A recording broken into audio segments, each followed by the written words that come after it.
Algumas pessoas não conseguem lidar com o erro. E quando ele aparece, porque vai aparecer, em todo relacionamento vai ter erro, porque onde existe o humano, existe o erro. Tem pessoas, por exemplo, que luta de todas as formas, é capaz de suportar uma doença, é capaz de suportar uma situação financeira difícil, é capaz de passar necessidade e privação, mas está ali, do lado do cônjuge, mas não consegue entender ou não consegue sobreviver na hora de um erro.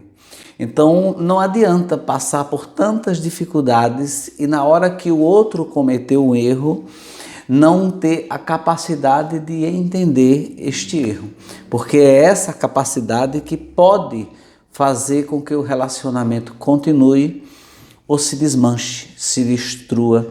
Tem muito relacionamento destruído hoje porque na hora do erro do outro não houve uma tentativa de compreensão, de empatia. Isso não significa que deve-se errar e o outro deve passar por cima do erro.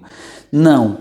Isso significa que cada erro precisa ser avaliado, precisa ser ponderado e precisa ser observado com o propósito de saber: é possível o perdão, é possível a convivência novamente, é possível continuar a partir deste erro. Nunca é a nossa vontade que tem que prevalecer, mas é o bem-estar do relacionamento. E para que este relacionamento continue, perdure, prossiga, os erros precisam ser entendidos, eles precisam ser trazidos adiante, nunca jogado debaixo do tapete, nunca omitido, porque um dia ou outro ele vai estourar, um dia ele vai aparecer. E quanto mais se demora para falar sobre um erro, mais difícil fica de consertá-lo. Então é muito importante que os casais estejam prontos, aptos, dispostos a falarem sobre os erros do relacionamento. E falarem não no sentido acusatório, no sentido de dizer você não presta, você não serve mais para mim, mas no sentido de dizer eu errei, eu preciso mostrar que errei. E quando eu me refiro a falar do erro, eu me refiro a mostrar uma atitude também de arrependimento, uma atitude de tentativa de mudança, porque há uma diferença muito grande entre errar e gostar de errar e provocar o erro cotidianamente. A diferença está na atitude de arrependimento.